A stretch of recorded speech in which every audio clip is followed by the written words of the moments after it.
یہ جو P S D P funds ہے یہ کیا چیزیں ہیں؟ یہ کہا کہ غائب ہو جاتی ہے اور اس کے اناؤنسمنٹ ہو جاتی ہے اور پھر نظر نہیں آتی. ترقیاتی فنڈ عمومی طور پر دو طرح کے ہوتے ہیں. ایک صوبائی بجٹ کا وہ حصہ ہوتا ہے جس کو لوگ اے ڈی پی کہتے ہیں، اینول ڈیولپمنٹ پروگرام. ایک ہوتا ہے وفاق کا ترقیاتی پروگرام جسے پبلک سیکٹر ڈیولپمنٹ پروگرام کہتا ہے. یعنی وفاق تو سب کچھ اسلام آباد میں خرچ نہیں کرتا نا. وفاق کے کچھ ادارے جیسے این ایچ اے ہے، تو این ایچ اے کا روڈ جو ہے وہ آپ کو پتہ ہے اس وقت پشاور میں بھی ہے، وہ مردان میں بھی ہے، وہ چارسدہ میں بھی ہے. ان این ایچ ایس کے روڈ کی تعمیر، اس کی مرمت کے لیے عمومی طور پر جو فنڈ خرچ کیا جاتا ہے وہ پی ایس ڈی پی ہوتا ہے.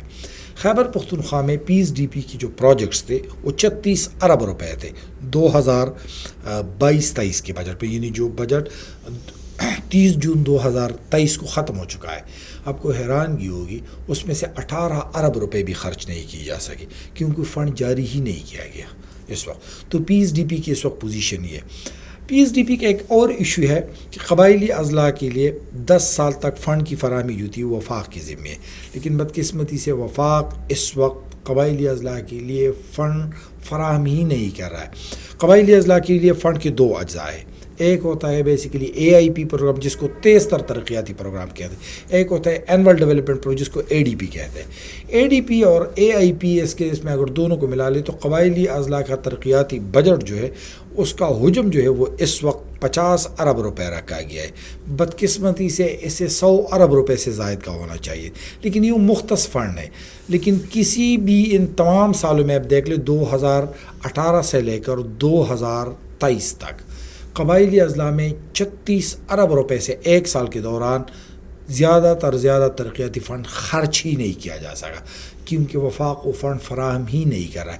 قبائلی اضلاع کے حوالے سے تمام صوبوں کو تجویز دی گئی تھی شوکت سرتاج عزیز صاحب کی فارمولے کے تحت، جس میں کہا گیا تھا کہ قبائلی اضلاع کے لیے تمام جو صوبے وہ اپنی 3% حصہ دیں گے جو کل اس کی آمدن ہوتی ہے. بدقسمتی سے خیبر پختونخوا اور وفاق کے علاوہ کوئی بھی صوبہ اس فنڈ وہ دے رہے ہیں، باقی کوئی بھی صوبہ اس فنڈ کو دینے کے لیے راضی نہیں. جب ہم نے یہ سوال پنجاب سے کیا، یہ سوال ہم نے سندھ حکومت سے کیا اور بلوچستان سے کیا، تو بتا رہے ہیں کہ اس وقت اگر آپ نئے این ایف سی ایوارڈ کا انعقاد کر لیں پھر آپ جو چاہتے ہیں ہم 3% دینے کے لیے تیار ہیں. لیکن نئے این ایف سی ایوارڈ کا انعقاد ہو ہی نہیں رہا ہے کیونکہ وفاق صوبوں کو اختیار دے ہی نہیں رہے.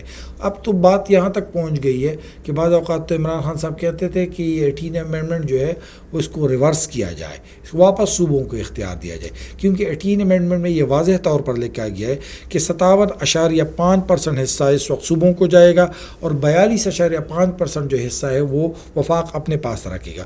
اور ہر نئے قومی مالیاتی ایوارڈ یا این ایف سی ایوارڈ میں یہ صوبوں کا حصہ جو ہے وہ بڑھتا جائے گا اور وفاق کا حصہ کم ہوتا جائے گا، اور یہ حصہ جو ہے وہ 80-20 تک آ جائے گا. یعنی 80% حصہ صوبوں کا ہوگا اور جو 20% حصہ ہوگا وہ وفاق کا ہوگا. بدقسمتی سے آج تک اس پر عمل درآمد ہی نہیں کیا جا سکا.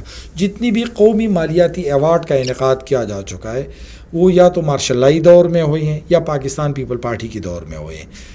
کسی بھی جمہوری دور میں جو ہوئے ہیں وہ پیپل پارٹی کے دور میں، لیکن پی ملن نے ہمیشہ اس کی مخالفت کی کیونکہ اس کی باقاعدہ جو کٹوتی ہوتی ہے وہ پنجاب کو جانے والی فنڈ پہ ہوتی ہے.